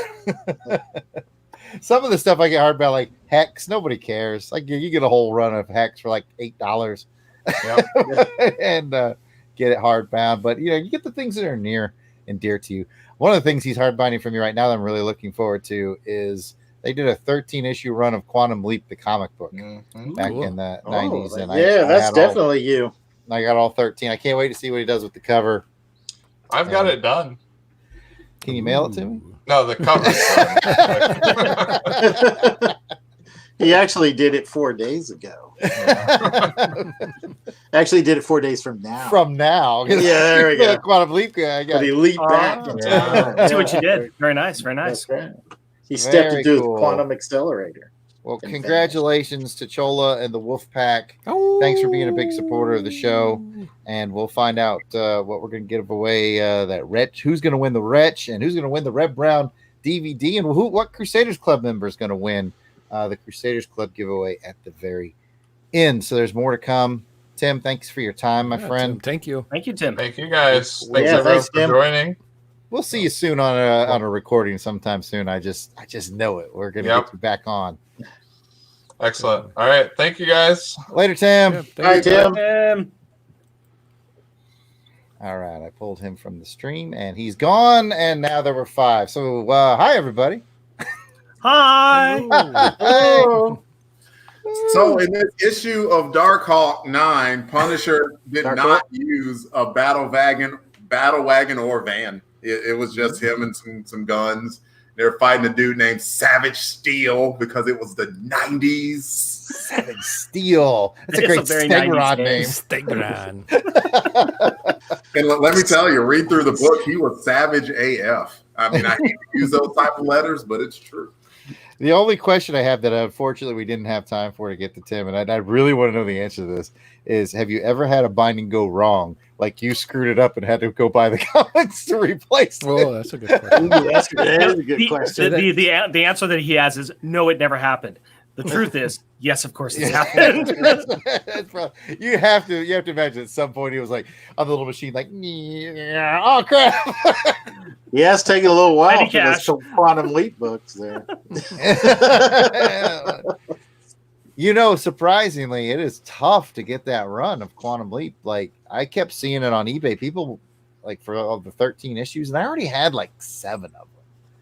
But for the full run of 13, they were like $50, $60, $80, $100. And then somebody just showed up and put one up, full run, buy it now, $9.99. And Jared was like, click. I got it. That's me. Who published it? Innovation. They're the ones that did. Of course, they're all going to fall out of my head now. They're one of those tons of publishers in the early 90s. They were one of the ones that kind of mild success. They had the Quantum Leap license and Robotech. Yeah, I believe so. They had a Robotech in the 90s, early 90s. for a little bit. They had some Robotech issues at Yeah. the time. Is it innovative or innovation? It's Something like innovate or something like that. I can't remember now. I know it's a little off topic, but I want to say thank you guys very much for having me on, because today will be this is my first of now 2 appearances on an LBC show. Welcome. I'm going to be crawling into your basement at about 6:00 tonight. Oh my God. All right. If it smells like sour eggnog down there, we really apologize. You guys Yeah, told y'all me to need- give him eggnog. You all need to clean up down there, man. Let's pour it down there. I knew that Noah or the Hyper Potato would know it was innovation. Way to go. He said no Robotech, but I would bet cash money that Innovation had the Robotech license for a while. But I guess I might lose cash money because I don't know. Hyper Potato knows what he's talking about a lot. I could have sworn they had the Robotech license for a while. I'm going to put up Darkhawk. Say goodbye to Darkhawk, everybody. Bye, Darkhawk. Bye, Darkhawk. Bye, non-battle wagon. Bye, Dark Cock. Hawk! Hawk. Hawk! Oh, well, that was great. That was great to have Tim on. Look at Courtney. Courtney's not effing around. We're like, I don't know. Does Robotech have it? Does Robotech not have it? There's Courtney. Google it. Google it. Courtney, we're kind of lazy. Why don't you look that up for us? I know. I will not let Clinton out of the basement. Don't worry, Green Lantern. Do not. Nope. He's crafty too, man. You got to watch him. I'm gonna give we're gonna talk a little bit more about Bound Comics. I'm giving myself the big board to talk about these Indiana Jones. Let me get this. Oh, very nice. All right, volumes 1 and 2. This is every Indiana Jones comic by Marvel. All right. Here's the question I posed to you, and I chatted, I think, with Jason about it at one point, and maybe Pat. Can't remember. So it's every Marvel comic, including the movie adaptations. Mm-hmm. The 3 movies. Yep. And so, chronologically speaking, it would go the Raiders adaptation, and then some of the further adventures of Indiana Jones, and then Temple of Doom hits, I think, while Further Adventures is still running. Well, chronologically by movie, by story, Temple of Doom is. And see, this is where there's a lot of questions. Doom is before, yeah. Ultimately, what order would you put them in? What order would you put? You have the Further Adventures of Indiana Jones, which ran like 30-something issues. I would put them in printing order. The order in which they came Publish out in order. print. So you'd be reading your Further Adventures, and then there'd be a Temple of Doom story, and then you keep going is the word I'm looking for. You minus it. You have to look at it as it's just a story of from time. So maybe it's like him telling the tale of. I'm okay with that. I'm just. I think it's going to be really depend upon your preference. It's going to be the individual's preference of how you like to see the story read. Mm-hmm. If for you it makes sense in your mind that you want the Temple of Doom, Raiders, the Further Adventures, and then Last Crusade, if that's how the story flows better for you and you enjoy reading it that way, do that. Exactly. Because it's your book. What would you do? What would you do, Rick? I haven't read the Further Adventures, so I don't know how we would read, but I know that probably I would do Temple, Raiders, Last Crusade, and then depending upon... Wow. Interesting. Yeah, that wouldn't be interesting. The only thing, though, is because the Raiders, the Further Adventures really picks up after Raiders ends, and it does tie back to the film in many ways, like the Search for Abner's storyline and some of the other ones. That's the only reason why I struggled, boys. Yeah, I would say you would have Raiders and then the Further Adventures, and then maybe have the other 2 movies bound at the end. I don't know, man. As long as you get it bound by Omaha Bound, you can't go wrong. That's all you need. Right. I'll tell you what I did. I just went ahead and did the movies in release order. So it goes Raiders, Temple of Doom, Last Crusade, and then I just did the full run of Further Adventures after that. That's how it happened. Which is probably not a bad thing to do. But I struggled, man. I was like, what do I do with this? Because Indiana Jones' continuity in itself, like you already pointed out, the second movie is actually the first movie. Mm-hmm. Drake's giving Delvin a warning. He's probably right. Delvin's got that look on his face. What were we going to call the podcast? Rookie Archaeologist. Rookie archaeologist. Yeah, if you guys want that, We're still not ruling that out. Can you dig it? Oh, Jeff and I could do something with that. Yeah, go for it. Go for it. Oh, Drake says in media res fashion. What does that mean? In the middle of things, in media res. Okay. What does that mean? This is coming from Mr. Big Words. So if you have a story that the action starts in the middle, it starts in media res. Oh, okay. That's how Van Allen Plexico writes his novels. Right into First the chapter is action. always an action beat, and you figure out what's going on along the way. Yeah. Okay. So it's possible that he drops a pope in the pool to do It that. does. I dropped a in the poke pool. in the pool. No. Dark Hawk. All right. I like how the show just deteriorated Yeah. nothing after Tim left. Like we're just we were doing so well. Jeff, be the host. Ask some questions. I didn't tolerate that maturity for 1 second. You're all, with your spectacles like, yes, so Tim, please tell us more about the intricacies of bounding. And I'm like, la, la, la, la, la. I'm making up shit. Well, Green Lantern HG asks, so Jared, about what year does Drake join the Longbox? Drake's been a guest. He He has was been, on. yeah. He was on On Saturday Saturday matinee theater. Yeah. And I think he dabbled in some audio cleaning at one point, and then found it to be as stimulating as the rest of us. Yeah. He liked it about as much as the rest of us do. Yeah. I love it. I love the smell of audio editing. I do late too. night. Yeah. Just- Yeah. We all do. I'm in the midst of editing action film Face Off, episode 21. And I'm editing LBC, the original Longbox Crusade, episode 22. And Drake, this show is already 50% all brick. So. Oh, my goodness. I'm actually caught up on my editing for the time being, so That's it's the a good feeling. great place to be. It really is. I got to give Transformers Chronicles a hit. I haven't done that yet. I usually save my podcast listening for car rides, and I'm not doing that right now. Oh, I have a question for the group that we can pass around. All right, it's sort of LBC crew specific, but I'm still interested in what Rick's answer is from his corner of the universe. So to the LBC crew, do you have an episode of something that we've done that you like to go back to? Like, I just enjoy going back to this episode because it makes me smile. And then Rick, maybe from your Unpacking the Power of the Power Pack, an episode that you like to go back and listen to just because it entertains you. Do you have one in mind, Pat, or should we start with Jason? Or do you not go back? No. I go back and I really listen to. I probably listen to our stuff like multiple times. Just either in the editing or just in the reviewing, and when it comes up, Same here. I listen to them and have some fun. Boy, there's just so many that I enjoy. Just the fun that we have together doing them, and you can tell just when we're just freestyling and having fun. I really like doing some of the outtakes. There's just so much that I love doing the outtakes part in that too, just because we'll have a song come up, and in the editing, that's what I like about the editing process. Something comes up and I'm just, I got to go find this and put this in here and all that. So in just I'm in editing LBC 22, I'm like 15 minutes in, but I've been working on it for like an hour or more because of all the little bits and clips that we put in.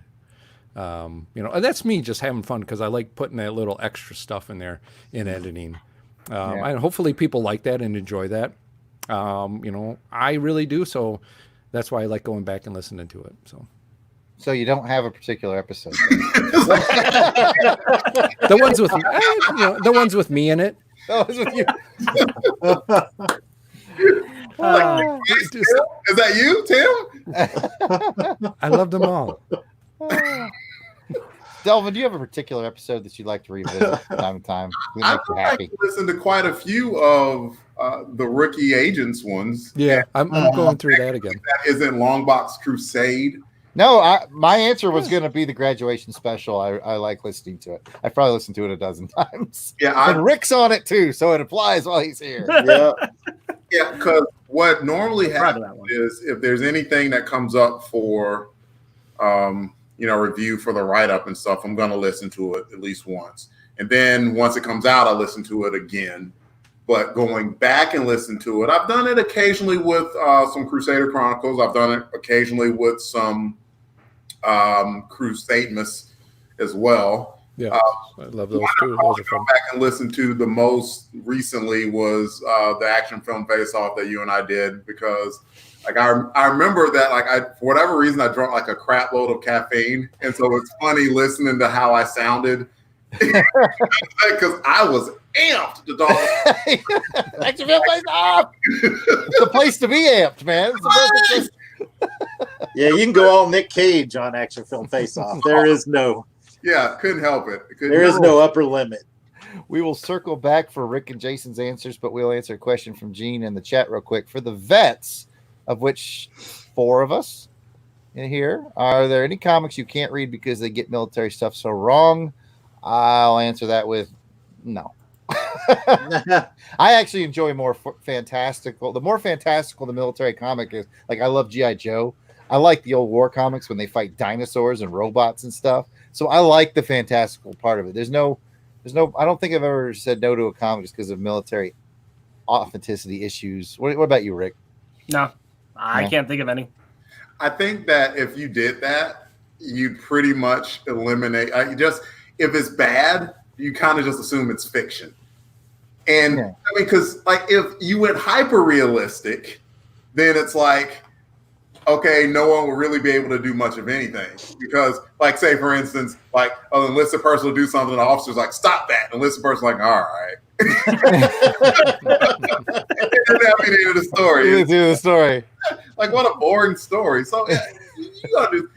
Now I'm sure, just like I've heard Jared and Jason on Action Film Face Off a lot, particularly Jared, like helicopter anything. If it's wrong, like, yeah, that's not right. We will call shenanigans on Action Film Face Off. It's satellite stuff where I've seen a few satellite things happen. They're like, "Hey, we need access to this satellite." Okay, and the satellite stops. Like, no, satellites do not do that. But overall, like, would it ruin like the whole movie? Yeah, no. It's creative license, and just take it and go with it. Yeah. All right. Jason, back to the question of podcasts that you would revisit or do revisit. Do you go back and listen to any of the old episodes, or are they just water under the bridge? I honestly don't go back and listen to a whole lot, just because there's so many podcasts to listen to. I only have so many hours in the day. And like Delvin was saying, most of the time I'm listening to them is when I was driving to and from work, and I don't do that anymore. So yeah, I listen to them now exclusively on my morning walks. Yeah, that's about what I'm doing too. But I will say that when we do the Elseworlds episodes and the Bonds come back, I do listen to those again. And I've really enjoyed, I just listened to From Russia with Love.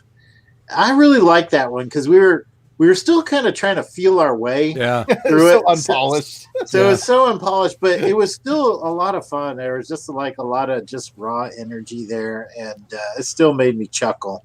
25 episodes later, we're still unpolished. Yeah. The other one that I did actually listen to again was the graduation episode. I really enjoyed that one, and Rick and Jeff,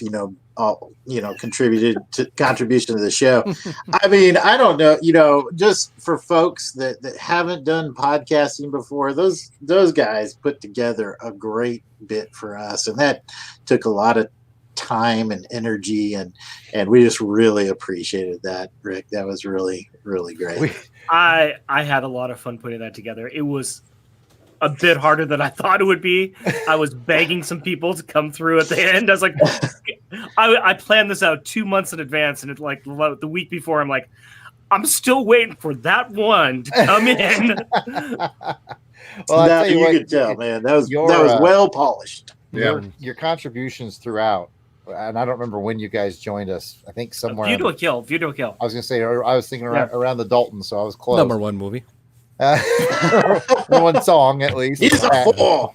Delvin and I have a mutual friend who's also a big Bond fan, and he likes to text us when he's listening to our episodes.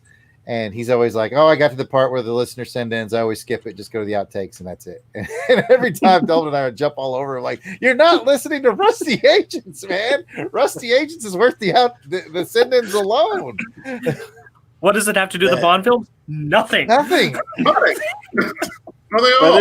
But they're entertaining. They always made me laugh, man. I was always cracking up. And I am honest with you guys, except for that graduation one. The graduation one we did scripted out. I mean, I told Jeff, okay, this is what we're gonna do. There was still a lot of free form that we were doing on it, but every single other one, he has no clue that I'm going to be dropping in the script and just surprising him with it. He's not expecting it, and when I do it to him, the look he gives me is like, "Oh, you." Oh, my absolute favorite is the one you did while you were interviewing Louise Simon. He's sitting right over there. He looks over and goes, "You are not doing this." I said, "Oh, yes, I am." We were sitting there going, "He's not going to do this." Oh, yes, he is. Yes, he is. And the moment she said, "Well, I should get Walt in here," we're going, "Yes, get Walt in here." Oh, come on, bring him in. That was great. It's a lot of fun to do those. I really appreciate the ability that you guys accept them, and it's fun to be a part of that in a small little bit. It's fun to be a part of your guys' network at all. It's a lot of fun. Great. I saw you sent us something for the Octopussy comic book. Yes, I haven't listened to it yet. It's Steve Cronin. I love Cobra. That's a great movie. Oh, yeah, man. we got Steve Cronin in the chat with an action film face-off question. He said specifically action film face-off. What do you all think of Cobra? The Marion Cobretti's where it's at, man. The 80s action movie. And you know what, Rick, you can take this one first if you want, man. Let's hear. It's been a long time since I've watched it, but the biggest memory is he uses scissors on a pizza. He does, yeah. He cuts little slices. You know what? Our mother, Jason and I's mother, is a scissors pizza cutter. That's where I leave off on that. No, it's Stallone 80s. I mean, you know what you're going to get with any Stallone 80s movie. That's fair. That's it. It's Stallone 80s. Let's do this. Now that being said, the other day we watched Rocky, which I still have a problem with. You guys putting Rocky as an action film, but yeah, that's all right. That wasn't us. I muted his mic. He's muted. It was the listeners. It was the listeners' choice. So all right, I'm going to unmute him now so he can talk again. But my wife and I rewatched it, and I still got to say that's a fantastic movie. It's just amazing movie to watch. And it was an odd one, and Jason and I did have that discussion. Yeah. We're like, is it actiony enough? And then we're like, well, let's put it on the poll, and the voters voted for it. So we were like, okay, all right, yeah. No, just but 80s action. Like, this is a love story, man. It's a drama love story. That's what it is. It's a human interest piece. There's action at the end and the beginning. Yep, there you go. You're right. But no, Cobra, good movie. Yeah. Delvin, I'm going to bet a strong $5,000 that you've never seen Cobra. I'll go along with that too. That's 10 G's. I haven't watched it. I got nervous for a second. Yeah. Green Lantern HG says he loves the car. I did love the car in Cobra as well. Yeah. Jason, give us your Cobra thoughts, man.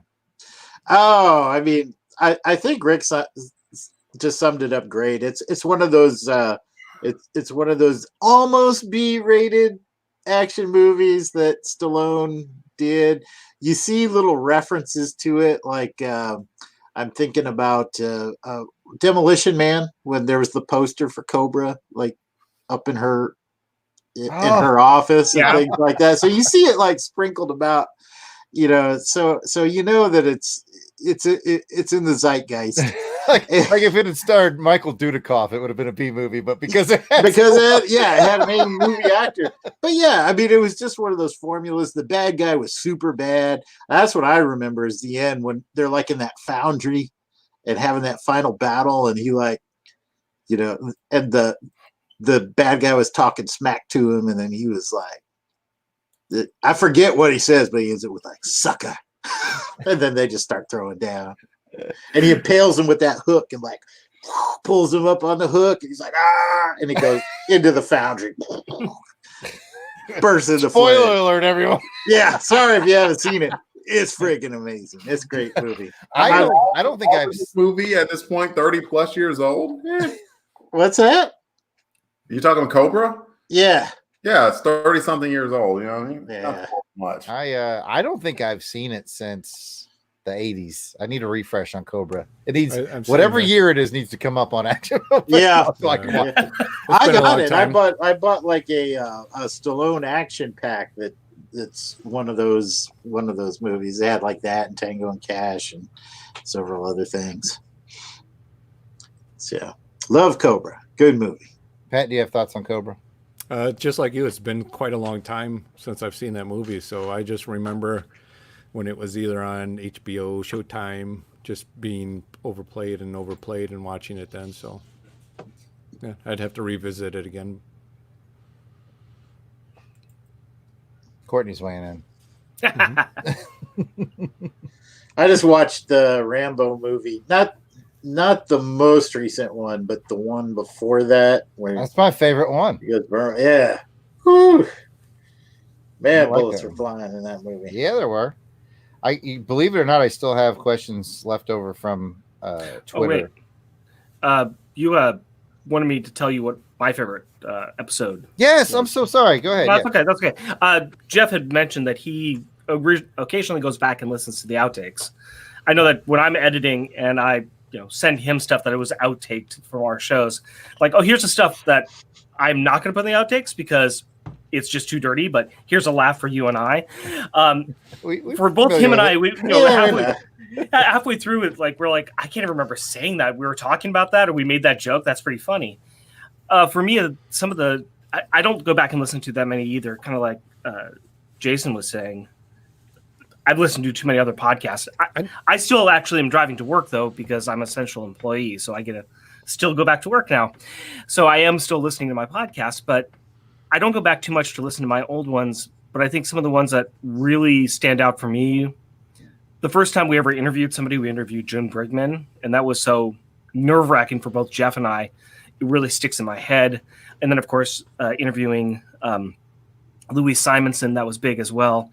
I think our number 5 episode, our 5th episode, we had a theme that we ran through the entire thing, and it just made me laugh and made Jeff laugh. And we're like, oh, this is incredibly funny.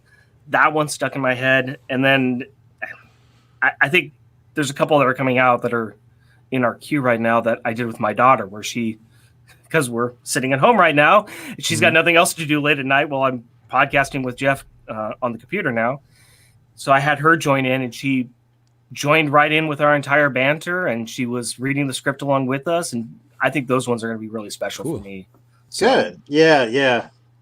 I imagine so. Those are just looking over, and she's she's actively working with us through the script. She's actively talking about the comic book. She's critically thinking about what she's read.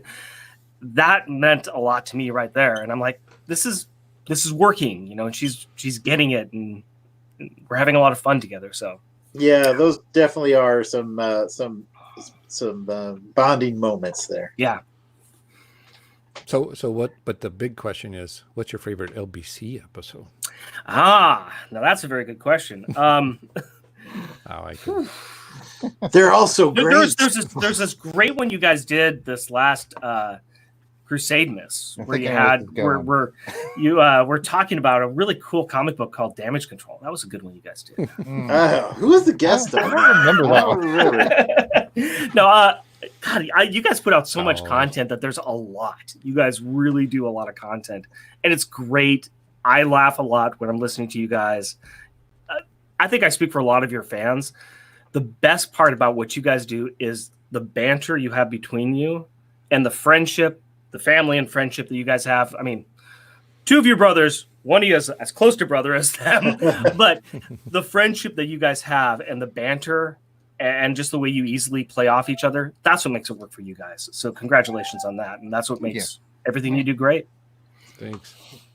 We appreciate that feedback, and those are kind words. And yeah, I guess we got to have him back at some point. I don't like that. I'm sorry. I was not trying to say that. I said 3 of you are like brothers. Shit. Let's identify myself. Yeah, me, Jared, and Jason. And me and Delvin are 2 cool guys. We got 2 cool guys, 2 hip guys. 2 hip I just like bringing back old bits. Yeah. So I think, one of my favorite bits is fun. Having bits is fun. One of my favorite ones is the one where we first did Stegron. That was that one always. I was gonna say back. I have gone back to the Stegron episodes a couple of times. Yeah, that's a good one. They crack me up. Funny.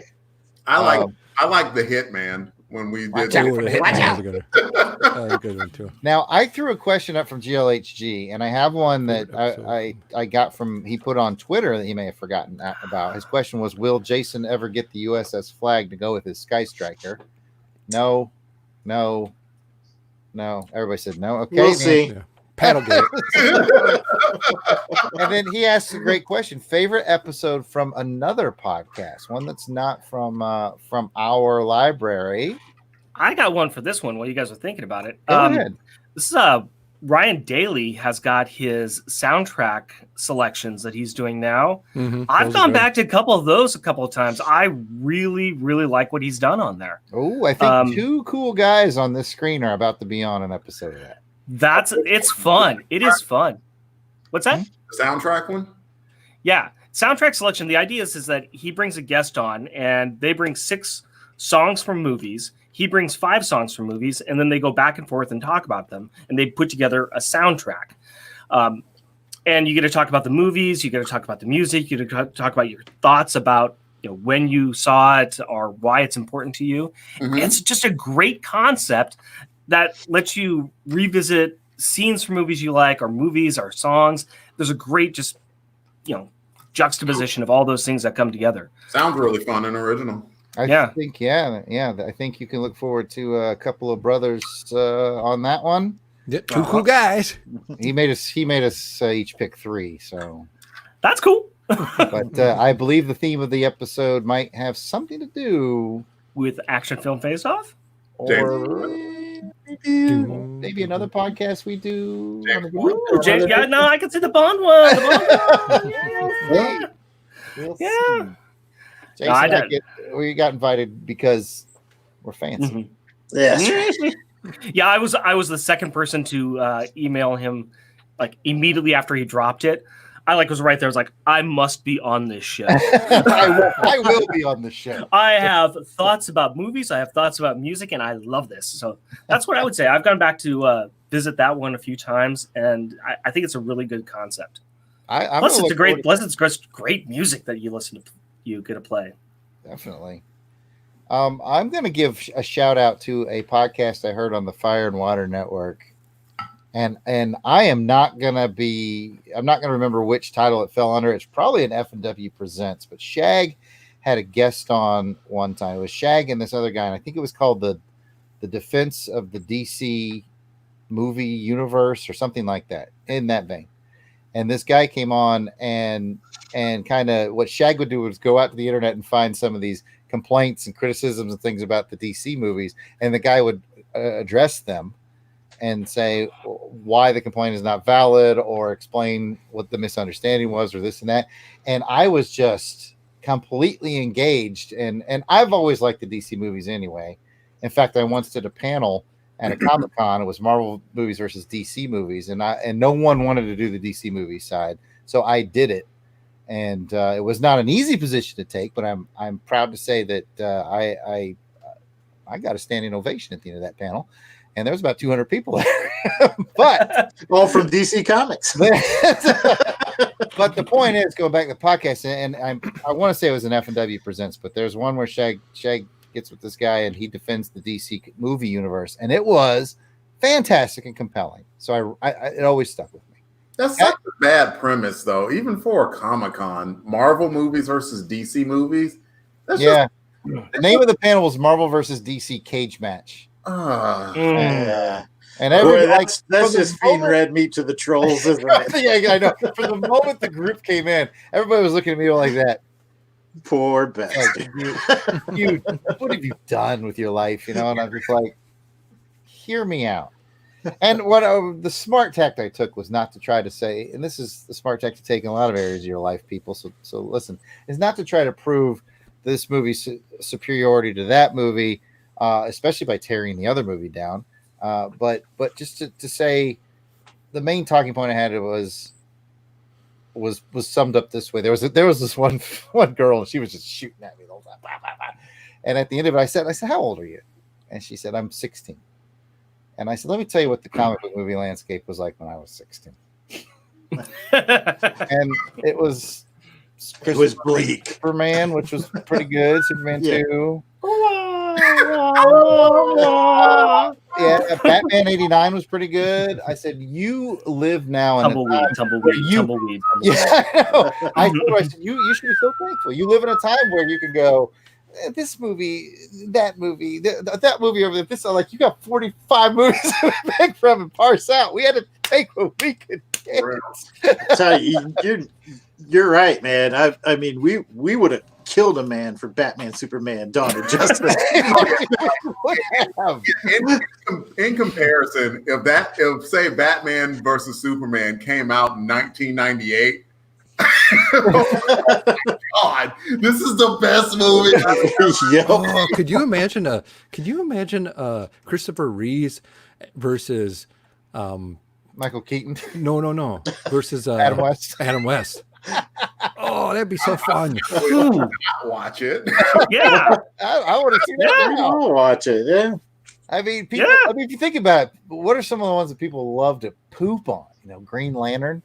Mm-hmm. If Green Lantern came out in 1992, we would have been like, Academy Award. Yeah. So much better than Punisher. Come on. This has got actual special effects.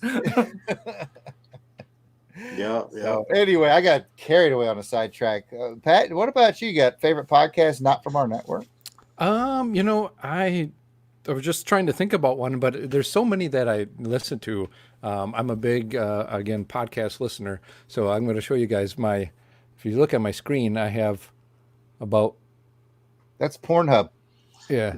Yeah, you got the wrong screen up. I got about 344 to listen to. Jeez. That I subscribe to and listen to. So I'm going through. So I'm behind on a lot of podcast listening, but believe me or not, I am listening to stuff, and I listen to a lot of stuff out there. So just if you're making stuff, I'm listening. I listen to Rick and Jeff. I listen to the Firewall Network. I listen to just so many things out there. You got Aaron with the G.I. Joe stuff that he's doing, Starman Manhunter Hour. Task Force. That's just all kinds of stuff. So I'm always listening, and I think that helps me as an editing guy learn some tips and tricks, and just helps keep ideas and doing stuff like that. So keep it out there. There's just a lot of good stuff out there. Borrow or steal ideas from other podcasts. That's how we do. Yeah. That's the secret to success, man. It's 10% perspiration and 90% imitation, man. That's the way you get things done. I have stole ideas from other podcasts, and then whenever I can, said, thank you for letting me use your shtick. And I would say if anybody's interested, just like me, I started out not knowing anything, just listening and going, you know what, that sounds like something fun to do, and this is what it's turned into. So if you need some help or whatever, just reach out. Yeah, we are always on the lookout too. If you have an idea for a podcast and you think it would fit at the Longbox Crusade network, and we like your idea and your quality levels, then you got a home. You got a home. Let us know if you want to get in this podcasting gig. We will coach you, help you, and give you a network. Yeah, you got to play by the rules. Going back to our DC movies thing, I saw Drake put in there that he actually liked the Birds of Prey. Or he and I went and saw that back when, you could go to movie theaters and things like that. Was that 2 months ago? Yeah. or a generation. I don't know. 2 months, 2 years. Who knows? Time is lost all meaning. But yeah, I agree with it, man. I like that one way better than I thought I would based off of the fan reactions. Okay. Delvin, you get to answer the question, then we got to give some stuff away and get out of here. All right. Well, I didn't get the answer. I'll go with my namesake, Delvin Cox. Welcome to the Oh. experience. I've listened to his show quite a few times. Wish I had more time to listen to more of them, because what I applaud him for is his ability to he'll talk to anybody and he'll give them a platform. And a lot of times he's not going to do much pushing back, because I've had conversations with him behind the scenes, like, how'd you let this mother beep do the beep, beep, beep, beep? And he's like, yeah, no, like, I didn't necessarily agree with him, but like, I wanted him or her, but I wanted them to talk and to get their point of view in. And I'm like, yeah, I understand, but beep, beep, beep, beep, beep. Hey, Delvin Cox does a great job of being he's just a wonderful host. He's very you feel welcome every time you're there. Sure. No matter what your point of view is. He's amazing. Yeah. He is a very intelligent, very welcoming person. He will get anybody to sit down and have a conversation. And anytime I've listened to the show, I have appreciated hearing a different point of view, even if I may or may not have agreed with it. And I do appreciate Delvin's attempt to have a platform. I always laugh at how I found him. I'm seriously just randomly one day on Twitter, I can't remember, somebody maybe a reply or something. I'm like, Delvin Cox. And I go click, and this dude has like 8,000 followers. I'm like, son of a bitch. How does he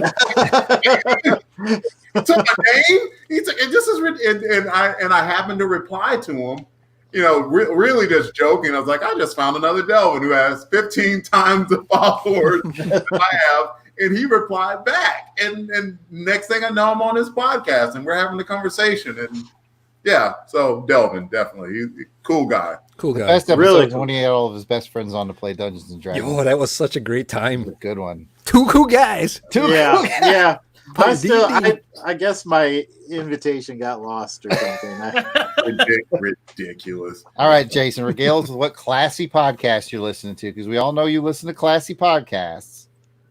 Yes, I do. I listen to several of the podcasts. The one that I kind of go back to though, is Professor Frenzy's. It's a show. The one that he does on the kind of the independent comics. Mm-hmm. I really Wednesday show? I really like listening to that one, because man, he gives me some great things to look for that I wouldn't normally pick up. I like the Friday show too that they do, his short 5-minute horror one too. So Yeah, he's the greatest guy in general. I bump into him at Dragon Con, and he always stops by my table, brings me something to drink, checks on me, makes sure I don't need anything. Just a wonderful person. Professor Fence is great. there's a lot of great podcasting community that we have out there. So yeah. learned a lot. Absolutely. And appreciate everybody that has helped us along the way and supported us, and yeah, just been great. Gene says I'm tempting him to I do the seen that. Jeremy Brett podcast. I would 100% be your guest on that show, Gene, and we would 100% put you on the network if you wanted to be on our network. I know you probably have your own. I know you have your own thing. Jeremy Brett Holmes. Yeah, Yeah. I'd 100% watch that along. What's that, Delvin?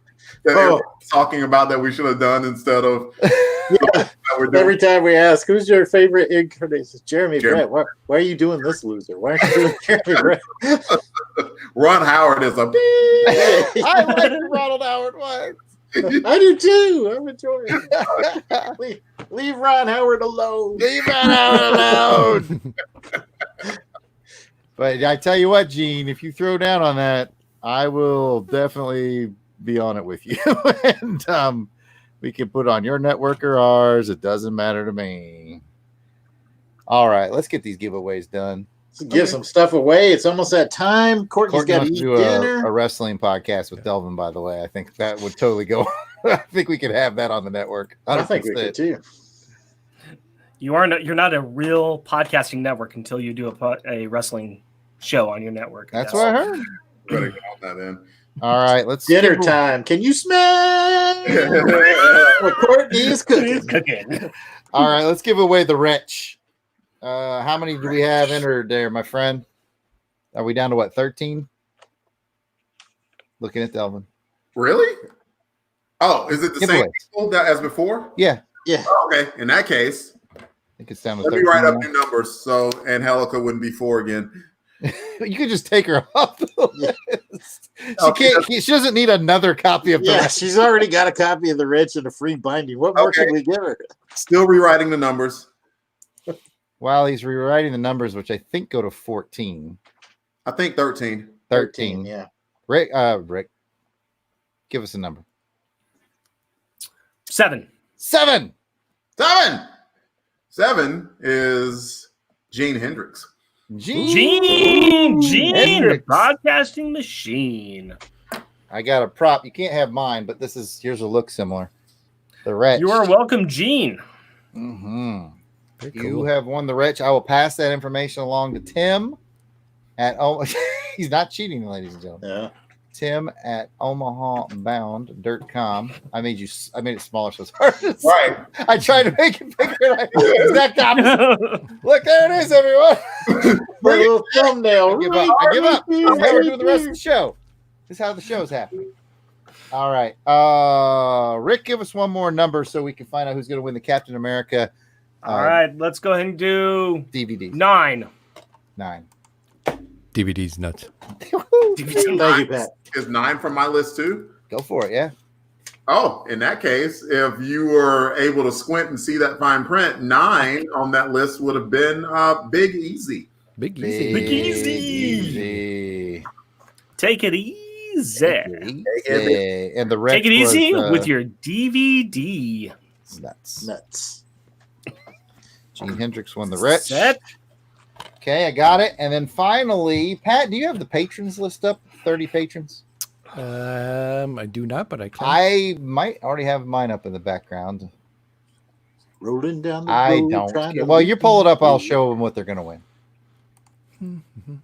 Patrons list. So if you're a patron over at patreon.com/Longbox Crusade. Hey, I have a question.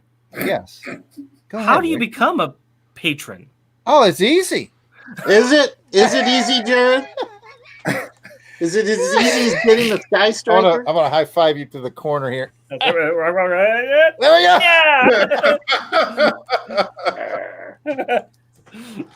It is fairly easy for most people. You just go to patreon.com/Longbox Crusade, and for as little as $1 a month, you can join the Crusaders Club. Come check it out. Come check it out. You get to vote on show content. You get previews of shows weeks, months in advance before they ever come out. You get invites to special recordings, all kinds of cool stuff. One of the things you get is You get to win. get to be the 6 square. You get 6 square. You get to win something. We do a raffle for every live stream we do, and you don't have to be present to win. That's your dollar buys you your vote, really. And so this time around, we're giving away the complete trilogy by Matt Wagner I have those signed. of Trinity. Yes. Trinity, the complete trilogy by Matt Wagner, is going to be going to one of our Lucky Crusaders Club members. That's Plus a great. Plus, you get to see some behind-the-scenes videos from Heroes Con. I just released one. Oh my gosh! More to come. Did you? He did. Nice. More to Me and come. him. More to come. Singing in the car. There's be especially you might enjoy what I'm calling the Waffle House sessions. Oh yeah, we had some Oh, good sessions. That's where we come up with our best ideas at the Waffle House. Well, since Rick is an actual Crusaders Club member, and we thank you for that, we have to get a non-Crusaders Club member to pick the random number. So that obviously would be Jason. What? Why is that Jason? That's a good Because question. I'm the only one that's frozen out of this club. But it's so easy to join. That's what they keep telling me. I keep sending in my $1, and they keep sending it back. Look, your money's no good to us. Like, you couldn't possibly take it. I mean, All right, number 11. Randomized, computerized, digitized. It's going to be number 11. Wow, we were really fast on that, weren't we? Number That's all right. 11, Paul Hicks. Oh, he finally won something. We're going to lose all of our money on shipping alone. Well, there goes this month's Dang it. Patreon. Dang it, Paul Hicks.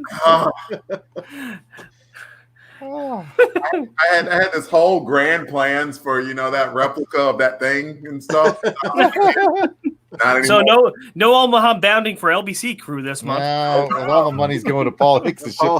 Congratulations to Paul and Big Easy, who won the Captain America DVD. Of course, Gene, who won a copy of The Wretch. We'll get your info to Tim at Omaha Bound. And Helica. And Ann Helica, who won the binding. That's the one that was. I couldn't believe it when he told us he was going to give away a free binding. He told us that a couple of weeks ago, and I was like, what? I wish And Jason was like, spoil again. I quit the LBC crew. Can't be a member anyway. Oh my gosh. If you haven't already, please hit the like button, subscribe to the channel if you have not already.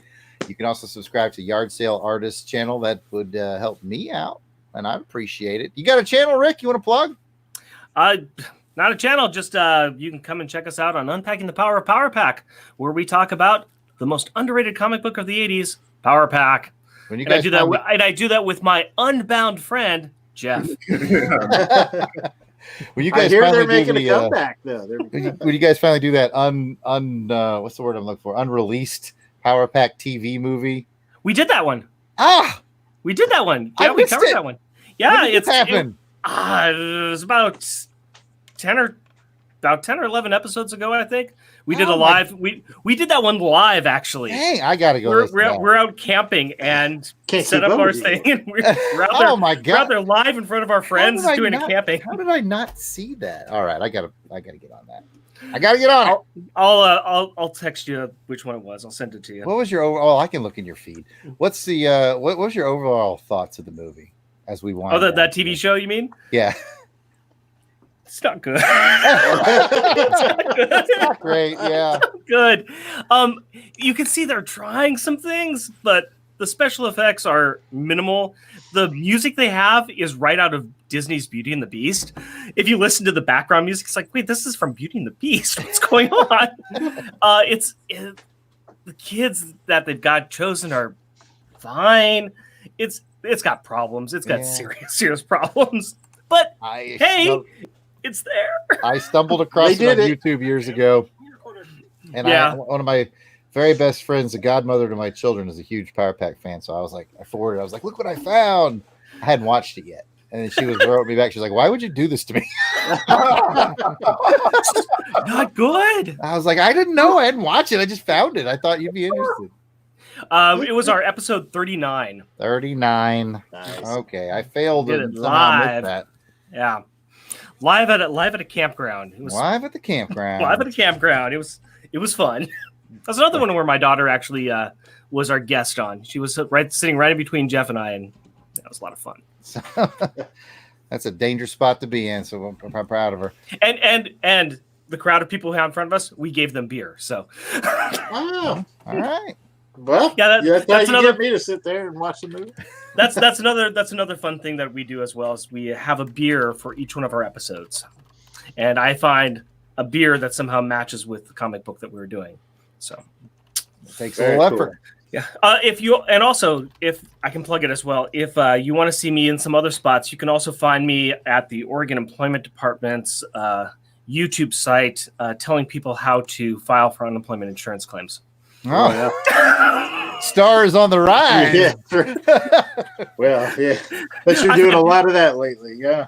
I had a few people like, yeah, my boss, we got laid off, and my boss sent me this video to watch, and you're on it. I'm like, yeah. Other duties as assigned. Well, awesome. Thanks for joining us in the sixth. Thanks for having me. Square. Thank you very much for having me. And bye. Thanks, everybody. See you, everybody. Thanks for Come joining check us. us out in podcast land, Longbox Crusade. Yeah, thanks for hanging out. Next live stream, Jason fights a bear. Yeah. Jason will not fight a bear.